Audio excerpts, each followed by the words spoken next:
I'll see you on Monday. Not this Monday, next Monday.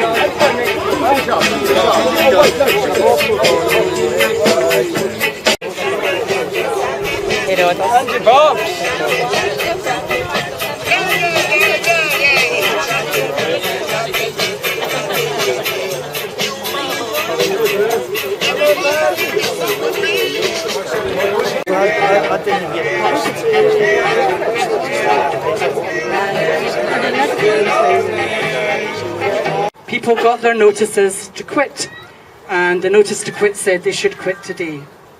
And we have all been campaigning for several months now at this disgrace, and I'm sure people are therefore really gutted that it has come to this. However, we're here to start laying down the marker that we've not gone away, and we're still going to attempt to stop these. We need to stop it. I should explain we're not entirely clear about the legal position. If they follow the procedure they've been following up till now, that's the same procedure the council used to follow, in which case things have still to go to court and could take a couple of months. We're not sure that they have to follow that procedure, and we're getting further legal advice on Monday. If they don't have to follow it, then clearly they may choose not to, and we'd be in a different position, and we'd react to events immediately, obviously. However, if we've got longer, we've had our summer holidays, we had our brilliant demo before the summer holidays, and we start to build again, to sort out whatever the Y does, to target Serco, a disgusting multinational company, which is now going to be in charge of housing, and the government, when after all it is the Tory government which actually takes these people, drags them out of their homes, and puts them in detention and removes them to war zones and hellholes. So those are our targets. We know them already, and I'm going to move on to our speakers. First, we have a brilliant young woman, a really brilliant campaigner, campaigning since she was about, I think, 14, and a refugee who's, I'm glad to say, now a citizen. And she's going to have a few words with us about just what the experience is really like. Pinar. Hi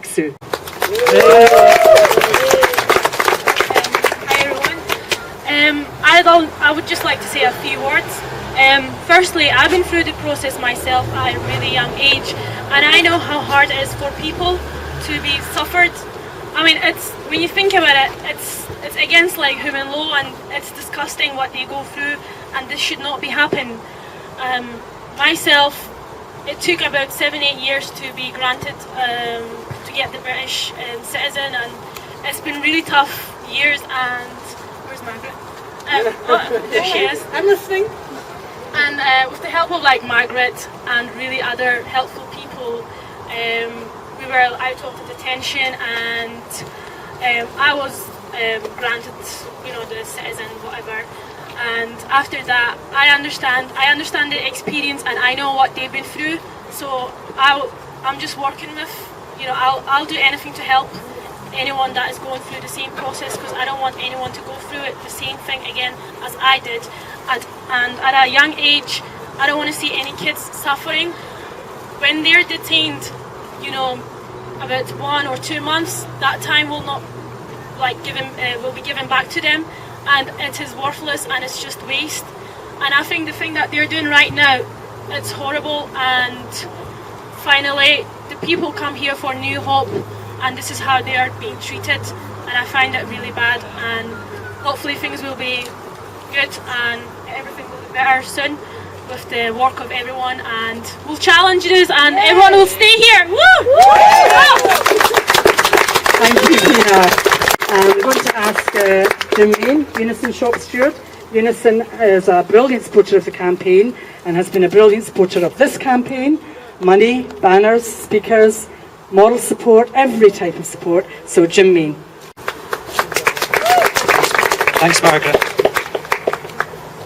Our trade union branch, Unison, Glasgow City Unison branch, has always supported the campaign to welcome refugees in the city. One of the things that maybe we would want to say is that rich people like Rupert Murdoch do not have any problems moving around the world. But if you're poor, persecuted, fleeing torture, you've seen your loved one killed, the government and also papers like Rupert Murdoch's Son and the Daily Mail, they all say that you're not welcome here. What we've got to say is refugees are welcome in the city. What I think we've really got to do, and I think Margaret touched on it, over the next few weeks we've really got to build up the campaign again, get back to where we were in June. This is make or break time over the next week or two. We've had the warm words from Alex Salmond and other politicians. The councils will say that they're concerned about the situation of refugees. We've had enough talk. We want action from politicians. Alex Salmond has got the ability, the power. He wants an independent Scotland in a year or two's time. Well, Alec, your new Scotland starts here. You've got the ability to do this if you so choose. The last thing I'd want to say, that why we have so many refugees fleeing horrible situations is because it's a world in crisis at the moment. And what we're beginning to see, we've seen it in Egypt, we've seen it in Greece, we've seen it in Spain, is the resistance to that crisis. Also in Latin America and Mexico and other countries as well. Now in Britain, I think one of the things we've got to do is we've got to link up all the fights together, whether it's a fight over refugees, whether it's a fight against austerity, whether it's against youth unemployment, whether it's a fight against wage cuts. All those fights have got to come together. We've got an absolute brilliant opportunity on October the 20th to do that. And in Glasgow there's a mobilising meeting to build for that, so to encourage everyone to come along. Thank you, Jim. Now we have one of the refugees who actually lives up here, and possibly our youngest campaigner. We have Binta and Bashu. Give them a big hand. Thank you very much. I don't have much to say because I was not expecting I will meet all of you here. Anyway, all I want to say, we are going to be strong. Because of all of you behind us, we are never going to give up. I came here just in, I've got 2 years in this country. I've never known what is a refugee asylum seeker, but when I came here, I realized how it goes and how the process goes. Even though we leave our kids, children behind home, thinking about them, making us depressed, we're going to be strong for our children. We're going to make sure we fight and get what we want. I born my baby here, but they don't take him as a British or Scottish. They take him as a refugee asylum seeker. So it's really sad. We are here for protection, but we're not having as much as we need. No. But all I'm saying to all asylum seekers and refugees, we're going to be strong. I'm going to be strong for my children. I'm going to be strong for my family. I will never give up. I will never ever give up. Thank you.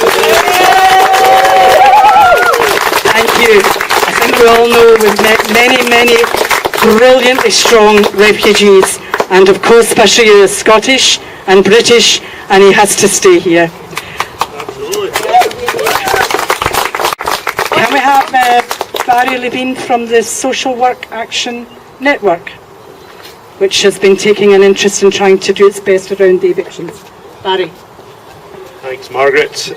Just a very few words. The Social Work Action Network is a grouping of radical social workers across not just the UK but internationally, which is interesting, I think, because this issue is an international issue. And I tell you what really gets us very angry is when you hear David Cameron talking about tearing down the barriers of multiculturalism. That, I think, is the most offensive statement that we can hear, because actually we want to build multiculturalism in this country.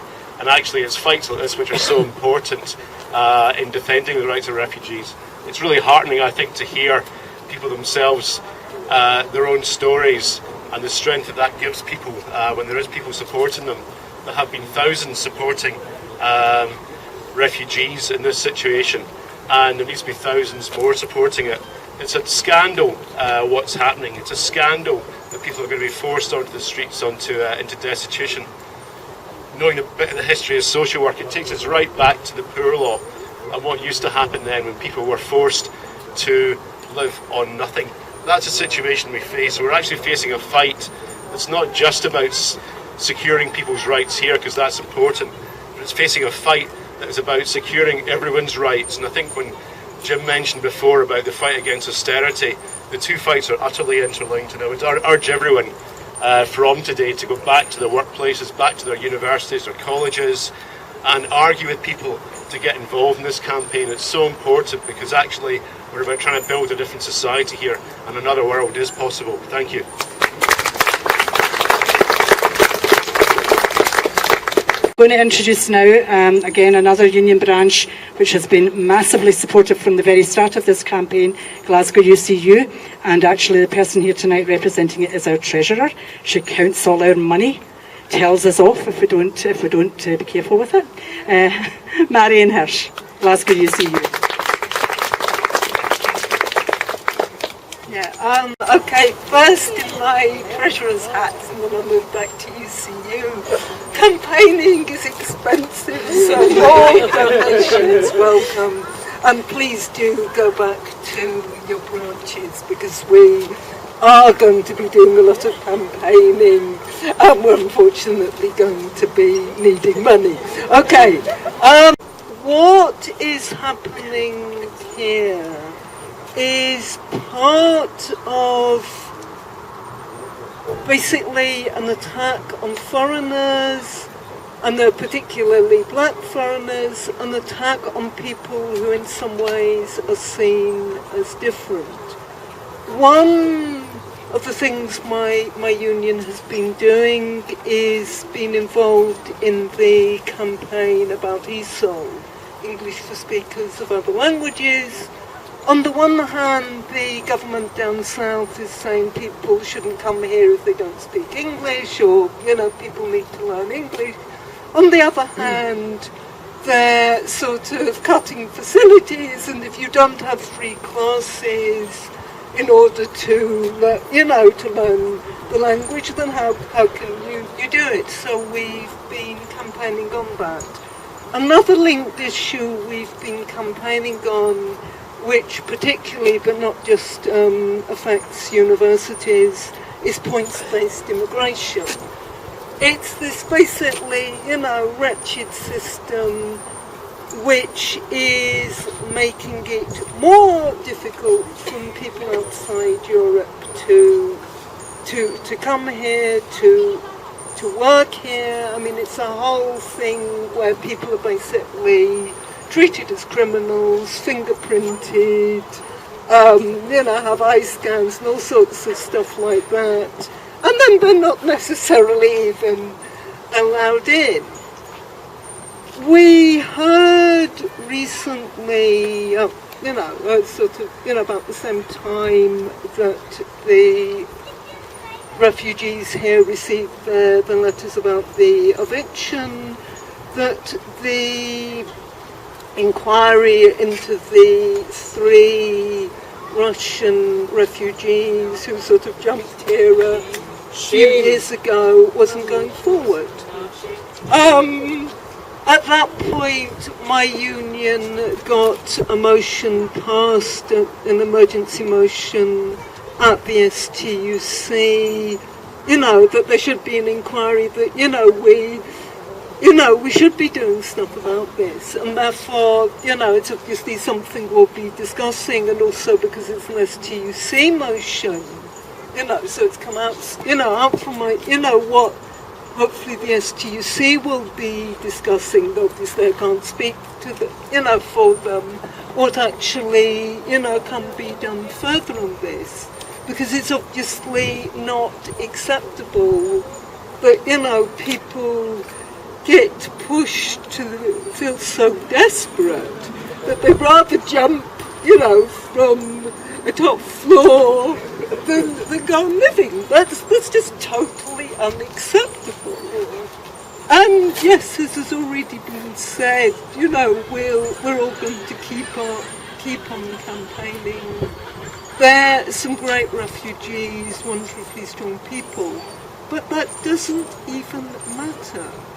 You don't have to be a nice person, a strong person, or anything special to have the right to asylum, the right to be treated with dignity and respect, allowed to work, allowed to build up your life when you're fleeing from an intolerable situation. So yes, we need to be obviously campaigning against the eviction, but also to campaigning much more widely to overthrow the racist legislation. So, in the words of the campaign banner, we welcome refugees. And by welcoming them, we also benefit. It's not just a one-way, thing that we welcome refugees here, but they give us a lot. Thank you, Marion. And have another campaigning refugee, a campaigning journalist, Aku Zada, who I'm sure is quite well known to many now. He's been leading things. Aku?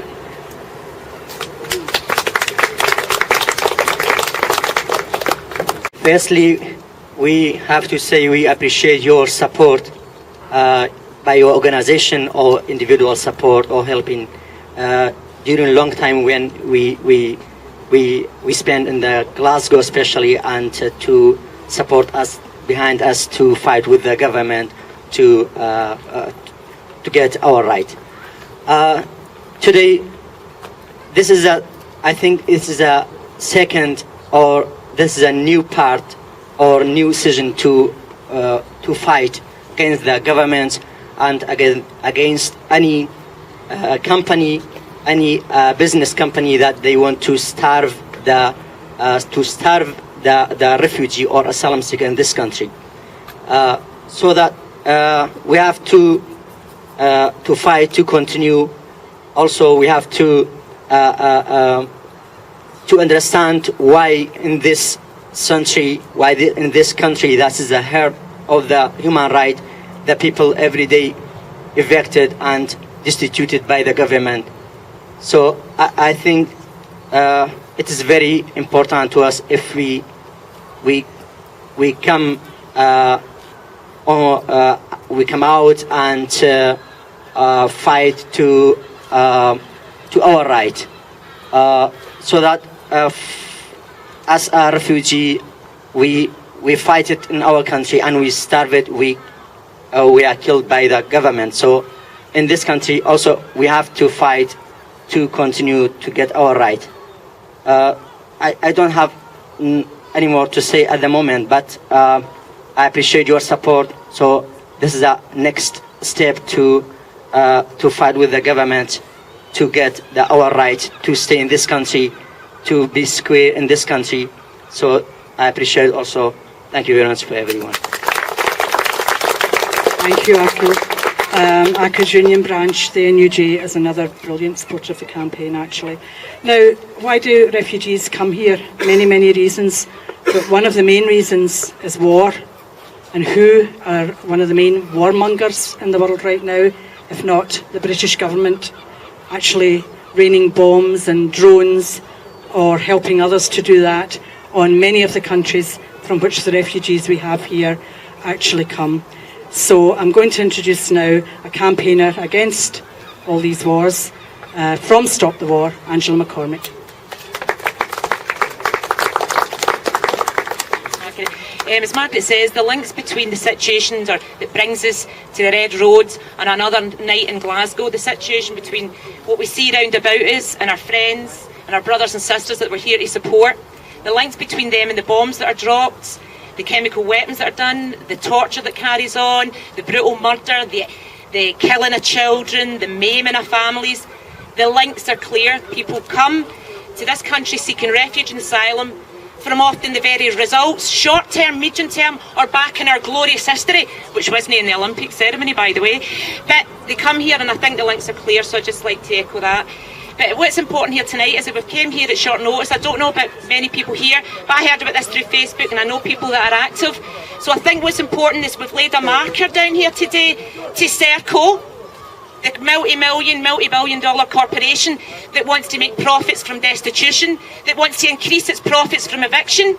We're sending a message here to the Glasgow City Council, who continue to wash their hands or push people away and say there's nothing more they can do.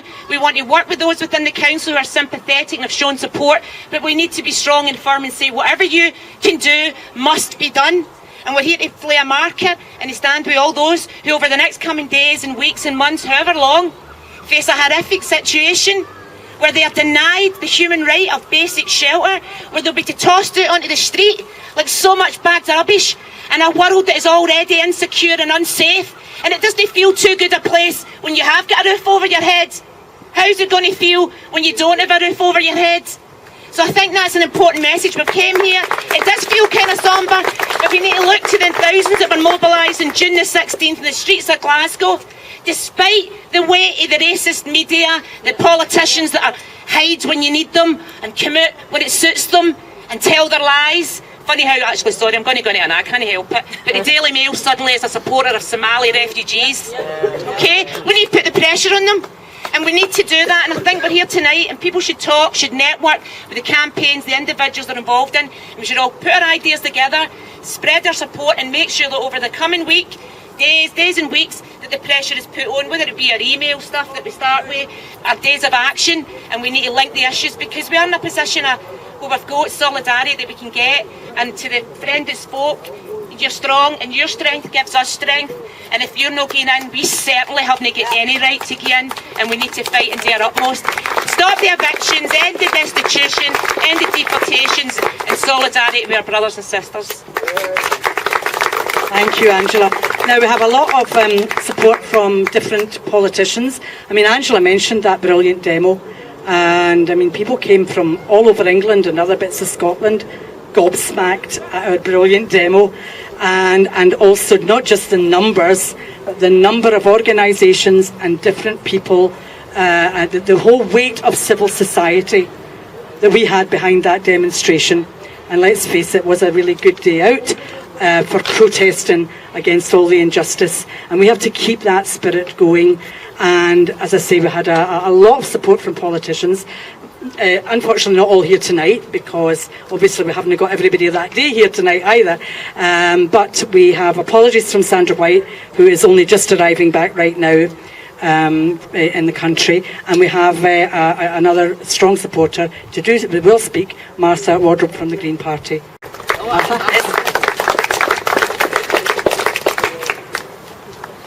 For those that don't know me, I'm a councillor within Glasgow City Council, and I used to work in the Red Road within the voluntary sector. I've worked in supporting asylum seekers since they arrived here as part of the dispersal programme, and I've always thought of Glasgow as a city of sanctuary and a place that defended the welfare rights of all its citizens and has, supported people in accessing all the housing and healthcare that they need. And this area is one of the most disadvantaged areas of the city, which welcomed asylum seekers and give them opportunities to link up with local organisations and volunteer. And it has made a huge difference also to the local schools as well, have benefited from additional pupils, and the whole area has been regenerated with the support of asylum seekers and refugees. I think they have to be thanked for the contribution that they've made to North Glasgow. And the young families that have been brought up here, I hope will continue to enjoy living in Glasgow. We want a future where Glasgow is a world city. It takes its responsibilities to support asylum seekers seriously, and it stands up for people's dignity and respects people from all walks of life. So obviously we're here today to make a stand, and we'll have to continue to stand against multinationals exploiting the needs of the most vulnerable. Also, we need to challenge the legislation that UK government has put in place, questioning our MPs, particularly the way they stand on this, and we have to stop the destitution. It's not acceptable. People have a right to housing, food and shelter and support and healthcare as part of the world. Glasgow has been as an international city. We have a strong voice in the world to speak out against this and work with other cities in defending asylum rights. I thank you all for being here. Thank you, Martha. Now we have another refugee, and his name is Jutra. He wants to tell a bit of his story. Give him a good welcome. He told me about his situation. He said, I don't know where is the human right, or where is the law. When someone affected by the government, they already got a refuse. But still I didn't interview by Home Office, but I evicted. But I evicted last month, from the last month. He criticized the law and the human right. I think totally he's right, because he didn't interview by Home Office, and he didn't receive any refuse, any interview. So why he evicted? Why he destituted? His support stopped it, and now he said I sleep on the street or sometime in somewhere else. So just he has this complaint, or he want to talk more, but he can't talk. He is shy. So I said sorry about that. Thanks. Can I just thank Jutra for coming forward? It's quite nerve-wracking, as you can imagine, and we're going to have a wee word after the demo and do our best to try and sort things out, get a bit of help, legal help for Jutra, because that is one of the things that we do. I'm going to ask the last speaker, and then I'll come back and say a few words just about future events. Again, another of the trade unions which gives us enormous support, and an individual actually who gives us enormous support is John McFadden from the Fire Brigades Union. Thanks, Mara, for those kind words. It's been a privilege for me to be involved in this campaign for so long, and to be representing the Fire Brigades Union. We recognise just how vulnerable these people are. From the job that we do, we see people in very vulnerable situations. We go into fires, people get burnt out of their houses, they're there, they're penniless and they're hopeless, but we know at least that they'll get a roof over their head. They will be rehoused. However shabbily, they'll get a roof over their head. For people who have taken the knocks time and time again within their own country, having to leave because it's war-torn, and those wars are often, as you know, a result of British actions in support of America, obviously. And then to come here and be given the lowest form of housing that's possible to give them, to be denied the right to work, to be forced to live in the most scant benefits, to await for years a decision on their refugee status, and then to be told ultimately that that's to be refused and that they're not to be believed, and then ultimately that they're going to be made destitute. How many more blows do these people have to take? It's absolutely scandalous that we as a society in 2012 have to witness this and have to fight and campaign against it. But thankfully there are brave people who refuse to bow to the intimidation of this government, who ultimately are looking to deny people their rights to sanctuary under the UN Convention and to send out that signal. It's wonderful that the demonstrations and events that have taken place have shown such great solidarity, and that we know that there is such broad sympathy within society when they hear the stories of these people. We have to build on that. We can't allow Serco to come in here and bully these people out of their homes and houses. And I hope and expect that you will all go back to your workplaces and to your organisations and redouble your efforts to build this campaign and prevent it all from happening. Fire Brigades Union will be involved to the end and will be proud to be involved to the end. Let's all do what we can to build the campaign and continue it. And thanks very much to Margaret and the Glasgow campaign for doing so much to bring this to all our attentions. Thanks. Thanks again, John. And it's Fire Brigades Union that was actually responsible for getting the emergency motion of support for our 16th of June demonstration to the STUC. And then the STUC support, as you know, has been absolutely fantastic as well. I've got some announcements. Well, if I can shuffle my papers. I think the first thing to announce is refugees should not allow themselves here and now to be bullied out of these houses. We're all here. We intend to ensure whatever we can that everyone that is in these houses is treated properly and not left destitute and homeless. And people should not be bullied out the houses. People should not give up the roof over their heads. We are all here to support them in that right now. And there is actually a Unity briefing, which people all know the Unity organisation, on that in a number of different languages. Now, I know it's going up in the flats right now, and Aku has offered also to translate to anyone who would like it translated in any language he speaks. And basically it's saying the same thing. No one leaves their houses, and we wait to see what Y does next, and then we fight them on it, basically. And we wait to see what Serco does next, and then we fight them on it, basically. Next thing is just in terms of fighting everybody, because there is obviously a bigger fight than only the refugee campaign situation. The STUC Glasgow demonstration, October the 20th, and it will be around the cuts, unemployment, austerity, etc.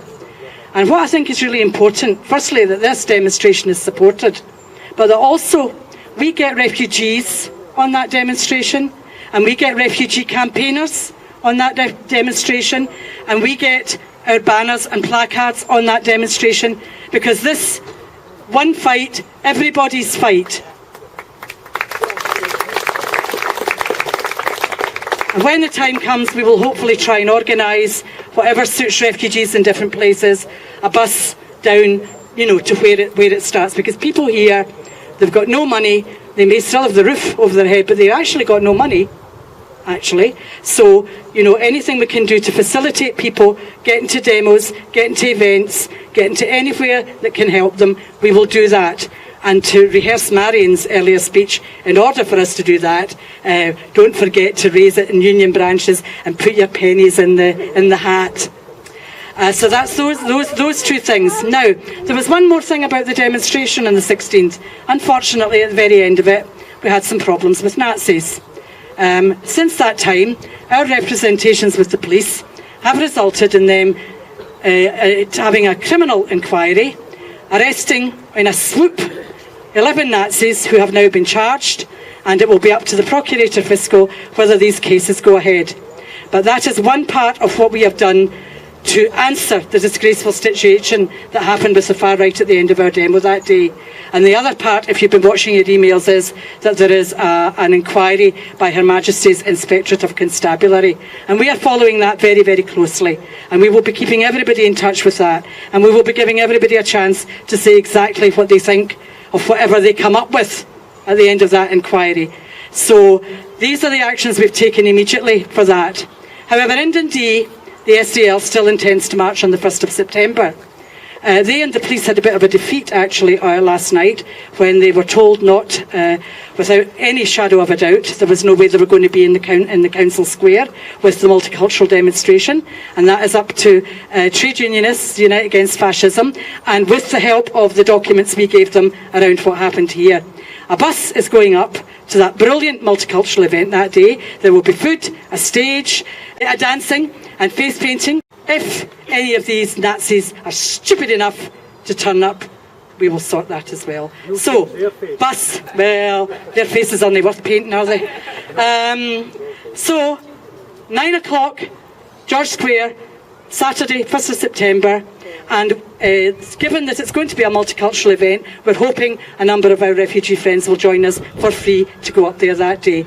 So, don't miss that. Going back to all the issues, it's a disgrace that the 3 people who threw themselves to their deaths, that awful tragedy, it's not in the public interest that that is inquired into. The same week, they tell us they're putting the last 50 people out, homeless, on the streets of the city. They are saying none of that is in the public interest. Well, we are saying it is absolutely in the public interest. It is in the interest of the Scotland that we want to build. We are going to look at the legal challenges that might be available here, but let's face it, the main challenge to that kind of scurrilous nonsense from governments, politicians and the rest of them is what we build. So let's get ahead and build yet again the same spirit that we built on the 16th of June. And we've been a bit quiet, so I think we've got to make a noise now. Say it loud, say it clear, refugees are welcome here. Say it loud, say it clear, refugees are welcome here. Can't hear you. Say it loud, say it clear, refugees are welcome here. Thank you very much.